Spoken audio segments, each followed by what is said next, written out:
Be careful what you say or tweet on social media because you don't know when it could come back and cancel you. Are we seeking to allow growth through accountability, or are we simply imposing our points of view by public shaming? I'm Nina, and I'm your host of Anti-Cancel Culture. My, we are back with episode 6 of Anti-Cancel Culture. Thank you all so much for tuning in week after week. We are really tackling some great conversations, great topics, and having great conversations here. And tonight is no different. Nick LaPara is the founder of Let's Give a Damn podcast, an activist, a social impact consultant, and a minimalist who currently resides in Nashville, Tennessee, with his beautiful wife and their 3 children. Ladies and gentlemen, we're going to hop right into white guilt and white shame. Karens, this is for you. All right, Nick, welcome to Anti-Cancel Culture. Nina, it's so great to be with you. Thank you for that wonderful introduction. Absolutely. Thank you so much. It's a pleasure to have you here. And we're going to hop right to the thing. Let's go. Do we need to cancel Karens and other bigots and racists and people who may not have everyone's best interests in mind? Do we cancel them altogether, or do we give them a little space to grow? You know, that's a huge, complicated question, right? I don't think there's not a one-for-one answer there. It's very subjective. Yeah. What we're doing by and large on social media and in this current political and societal climate is we're canceling everyone. If you say something wrong, you're done, you're out. That does need to happen at certain points. There are hateful people and statements and ideas that we shouldn't allow to spread. Because it only makes things worse. But there are so many people that are growing. Maybe they're further back in their journey than we think they should be. And we might be right. But we so many times ignore the process that each one of us are on. Every single one of us are on this journey that, if we're being brutally honest, is not going to end until our dying breath. Right? Yeah. Like, we're not going to be completely whole, maybe in this lifetime, but definitely not anytime soon. We're on this journey, and we need to figure out ways of allowing for that. Yeah, absolutely. And I think one of the things that I really see happening is when people are losing jobs, right? We're contacting people's employers, like, how far do we go, right? And holding people accountable, like leaving the space between holding people accountable, with the tweets like, is this you, right? Like, did you did say this, right? And how far do we go? Do we impact their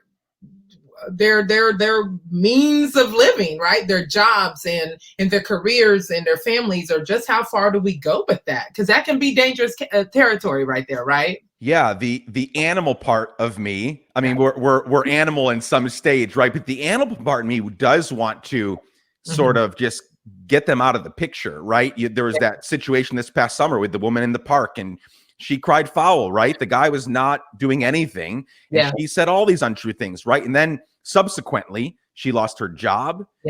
She lost all sorts of things, right?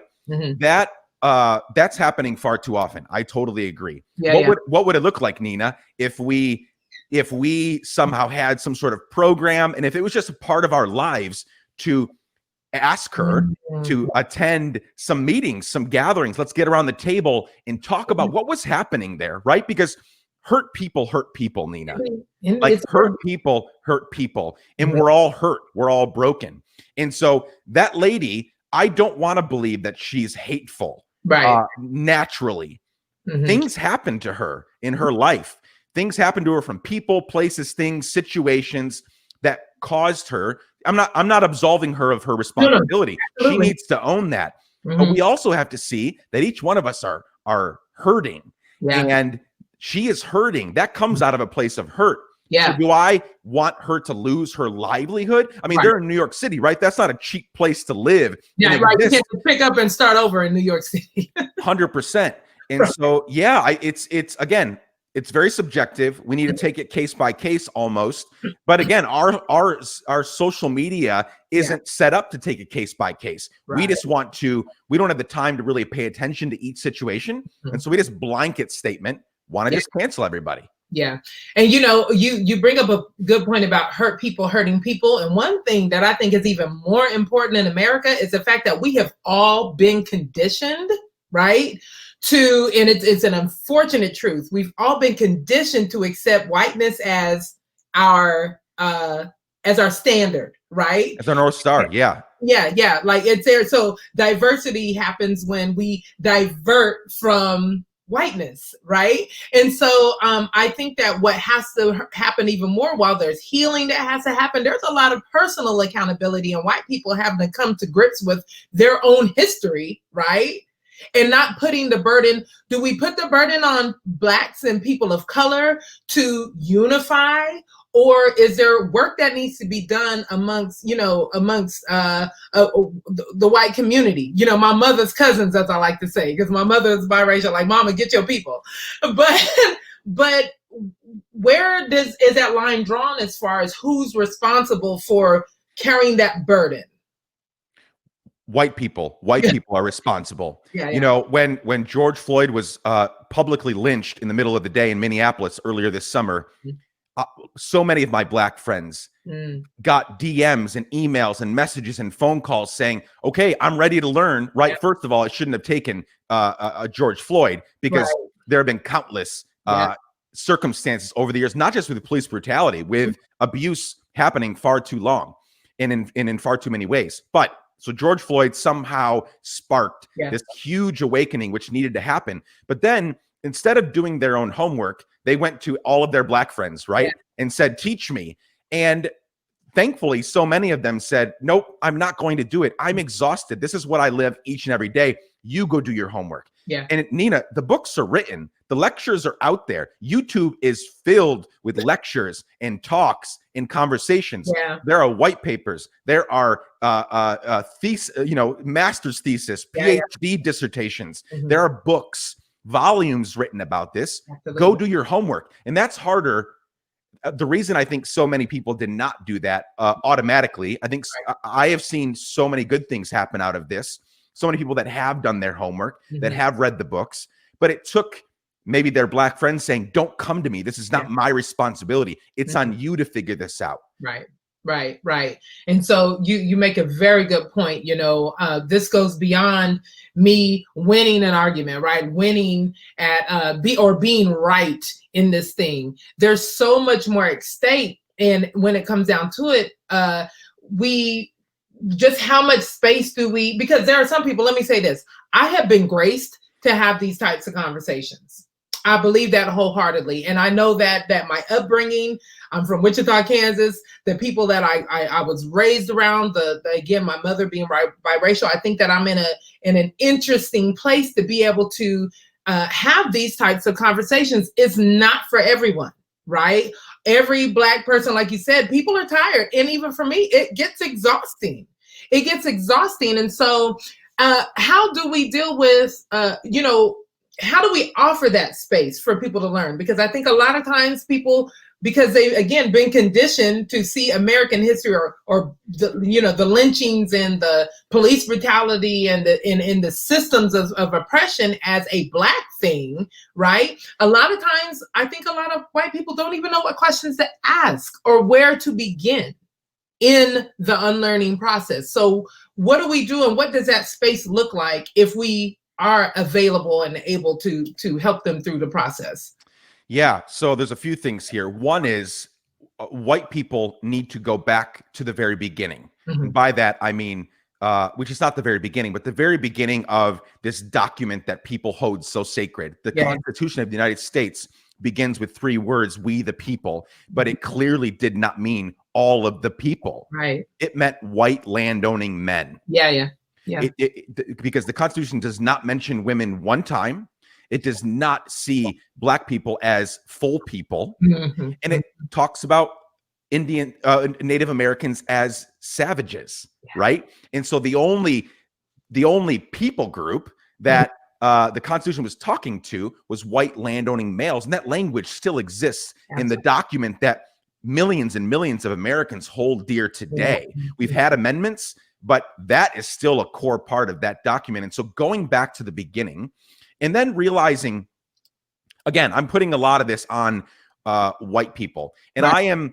I am the son of an immigrant. I'm Guatemalan, but I still am fair-skinned enough Right, that right. I have benefited from whiteness. Yeah, absolutely. Right. Mhm. And so what white people need to do is they need to realize that they've never experienced Yeah. what a black person has experienced. Not to say that white people don't have troubles, and Right, struggles, right. but none of those troubles and struggles Mhm. are due to the color of their skin. Absolutely. Right. Right? White people have hard stuff that they go through. Indeed. They have dads that run off and moms that are this and aunts and uncles and communities, right? Mhm. A lot of bad things, but none of it is due to the color of their skin. Right. So a huge chunk of white people are if you're a middle-aged white straight male in this country, you're everywhere. You are represented each and every day. Go to your favorite restaurant, your favorite coffee shop. Yeah. Go to the mall. People don't go to the mall anymore, but go to the mall.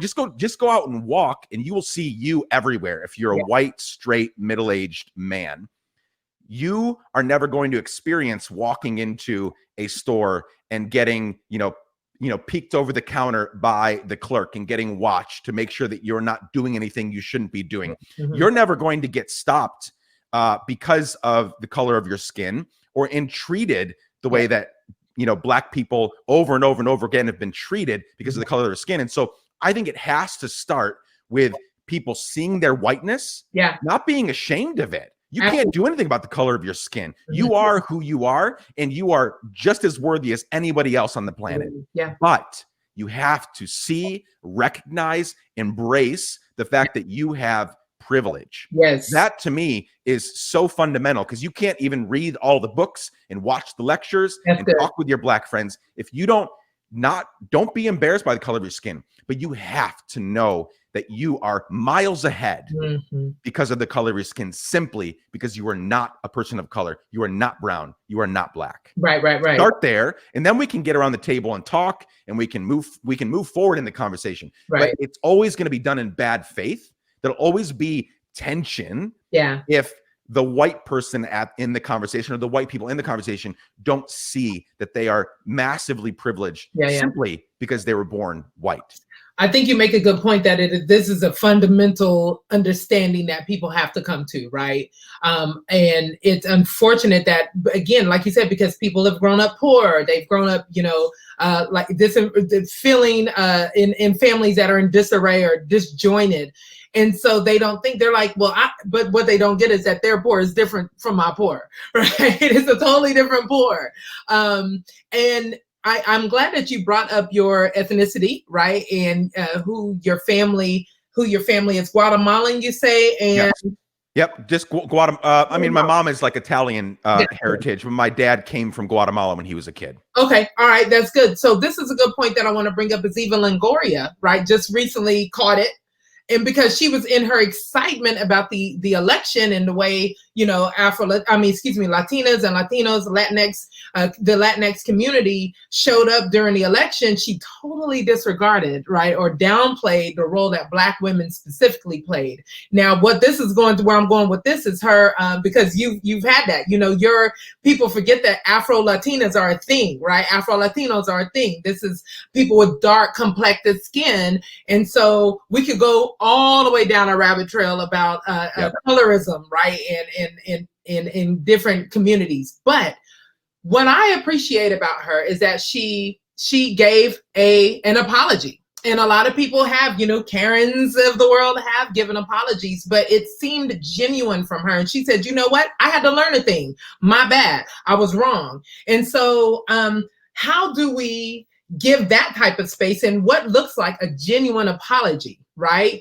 How do we know when people genuinely want to grow and want to change and want to evolve in their thinking and are willing to unlearn, but have to ask for, a pass, like, my bad, I did wrong?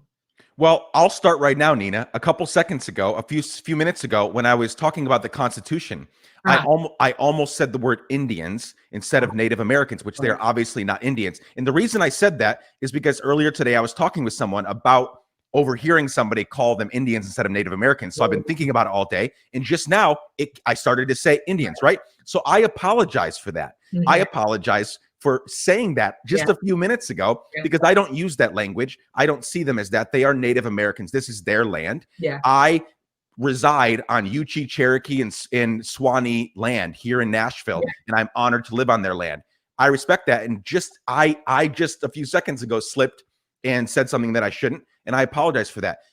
You know what we need to do with Eva Longoria and Nick LaPara and everyone else that has these moments where we have the best intentions in what we're saying, and yet it doesn't come out right. We're too tired. You know, we had a long day, or as you pointed out, in our excitement, we say these things. It has to go back to our intention going into each and every day and into these conversations, and especially on social media, needs to be, I need to, and I'll be the first to admit, if any of y'all, I imagine some of y'all are going to go check out my Twitter after this. I fail sometimes. I get in my flesh. I get in my carnal nature. And there are a lot of things that are happening out there that yes, exactly. Like I want to turn tables all the time. When I see tweets from our president, when I see these things that he's riling up, like I don't respond all the time well. But so I'm preaching to myself when I say this. We must think the best of people. Especially if they come back and say, my bad, I'm sorry. We have to. We have to. Because here's the deal. When our crap comes out, each one of us has a closet full of skeletons. And at some point, those are going to come out, right? So we want to get on to so-and-so for a tweet, something they tweeted 11 years ago, 10 years ago, or last year. We ignore the fact that we're all on a journey. And the reason that we should be leading with grace there, again, if there are injustices and evil happening, we need to shut that down. But when someone makes a mistake and says something 10 years ago, Nina, I am not the same person I was 5 to 10 years ago. Absolutely not. I am so different now. I am ashamed of things that I believed even 5 years ago about people, about places, about things, right? And so if we can't lead with grace, if we can't go into it believing the best about people, and then when they apologize, say, okay, let's do better next time. That wasn't okay. I want you to feel the weight of what you said or did. Right. But let's move on now. You're growing. And I want you to grow. I want you to be the best person that you can be. And also next week when it's my turn and I say something, I want you to respond the same way, please. I recently heard that a brain filled with shame cannot learn. So the idea that, you know, we want to guilt people or shame people into changing their perspective or gaining understanding or apologizing for a thing that they did, that's not going to help anyone grow, because the first thing that they're going to do is become defensive, right?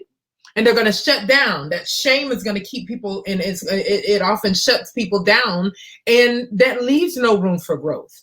So you're absolutely right. You know, I think that I know I personally have moments where I can tell, particularly online, right, where everybody has their own platform and ability to say something. I can tell when a person is genuinely interested in engaging in discourse and learning and asking questions, right, talking about their privilege and things like that, and when somebody's just wanting to bite back. And you know, again, going back to the hurt people thing, when someone lashes out, so not talking about the faux pas anymore, not talking about the slip-ups, but even when we engage people that are really coming out strong, saying something hateful. I saw a TikTok the other day of a guy that came out and said, he was talking to fellow right-wingers, and he said, you know, they're trying to steal the election from us. It's time for us to have another civil war. Let's get rid of every one of them. He literally ended his TikTok saying, we can shoot moving targets. He talked in that tweet very nonchalantly, like it came out way too easily, about ridding the country of 76, 77 million people that voted for Joe Biden. At first, I was angry. I thought, who is this piece of crap that is saying this, that is talking this way about me? And then 2-3 hours into my thinking about this, because it did take up way too much of my headspace, but I really wanted to process it.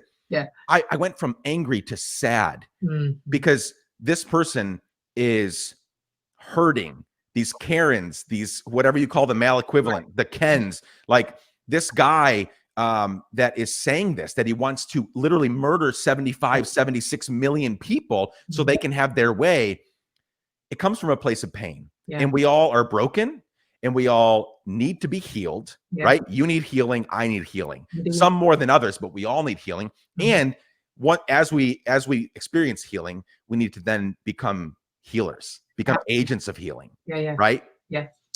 For sure. And, and my whole mantra is we be the light, like light begets light. We're fighting a dark world, right? But we're in this together and are definitely in a place where we're growing in this thing. So we're going to get ready for this conversation could go on forever and ever. Oh yeah. So much that I want to. Let's do it again sometime. But yeah, let's absolutely will. I'll definitely be in touch. But right now we're going to head over to a commercial break while we prepare for audience questions. Ever wish you had a devotional that was written specifically for entrepreneurs and in a voice you can relate to? Well, now you do. Big Idea Food, the best-selling devotional for entrepreneurs and creatives, is exactly what you've been needing to feed your entrepreneurial soul. This devotional will help you push past fears, build more time with God into your daily routine, and gain clarity on your next steps so you can build the business you know you were called to build. Big Idea Food is now on sale at bigideafood.com. Get your copy today and remember, eat more, fear less. Very good. I like it. Eat more, fear less, right? We got to eat that faith up. Thank you for joining us, and we're back at Anti-Cancel Culture. We're having a great conversation with Nick LaPara of the Let's Give a Damn podcast. And we're going to go straight to the first audience question. Somebody said, but what about the big wig company owners? It's hard to think that they care. I feel like it's their true color and they are only sorry because it came out. Yikes. When it comes to corporate, I know I'll just start off and say something that's even more prevalent than white supremacy is capitalism. People are here to make their money. America is about their dollar. So what do we say about these big wig company owners who let things slide? Yeah, that's a great question. That's a big question because it's happening more and more, right? In this age of internet and social media, and not being able to hide anything. Like we're pretty exposed.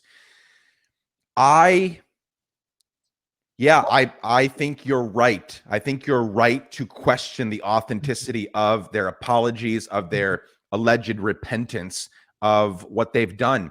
I do think to whom much is given, much is required. So if they are this big wig company owner and they've done things, pretty consistently, right? When the record comes out and you see that it's a pattern, right? The other week, I interviewed Gretchen Carlson on my podcast, who is an amazing woman, an amazing damn giver, who single-handedly, but also she gives credit to so many women who also came forward and who spoke up, took down one of the biggest media titans in the world, Roger Ailes. And that should have happened. Yeah. We shouldn't. Again, we're not going to, there's a difference between holding them accountable, right? We should all be held accountable. When I slip up and, start to say indie, that's a very small version of it, but we should be holding each other accountable. So there are consequences for our actions. So those big wigs, apology or not, should experience what is coming to them in terms of if they're being let go, if they lose their severance packages, all of that stuff. Yes, that is a consequence for being a leader and then using our power to hurt people. Which is what it happens in the most case. But I believe in first, second, fifth, 10th, 1,000 chances, right? Because I've been given 1,000 chances by the universe, by God. And so if that person shows a consistent pattern of saying, I don't even want my position back. I don't need that anymore. I want to get better. We should be willing to eat crow, eat all those feelings that we're experiencing and say, well, let's get you the help that you need. That's really good. That's a really good point. And it gets so tricky when you have these big corporations, right? Because there's so many moving parts that make up the organization, right? And so many different people who are at every level, from marketing, all the way to human resources. Yep. I have somebody said sometimes it's hard to give grace when the attack feels personal. What are some practical ways to give people grace when their words are hurtful? That is a great question. And one thing that I will straight up say is that we have to stop taking things personally. But go ahead. But and I may tap into that some more. But go ahead, Nick. What do you have? Yeah, I'd love to. Obviously, there's more context that I think is needed here, because I would say most of what's happening on social media, if you're talking about in person, that's a different story. Yeah. But so much of what we're talking about tonight is happening on social media. It's happening on the internet.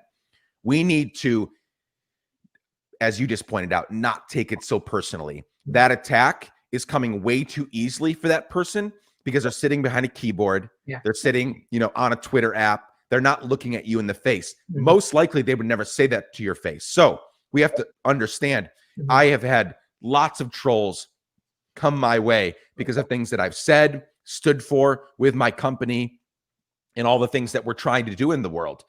I have people from my childhood still that pop up. I grew up in a very conservative Christian environment, and I'm no longer a conservative Christian. I am a progressive Christian. That's a big thing to unpack, but I have people coming up left and right out of the blue. I haven't talked to these people for 15, 20 years, and they're hitting me up saying horrible things about me, about my family, how I've abandoned this, that, and the other. I cannot and will not take that personally. That person has no stake in my life. So we also, Dana, have to put these things in their proper context, in their proper place, right? If this is a person that we don't know very well, don't really care about, and don't plan on pursuing really close relationship with, let it go. Yeah. Like, let it go. I know that's easier said than done, but literally let it go, turn it off, unfriend them, block them if you need to. You don't owe that person anything. You can block them out of your life if that means you being better and doing better.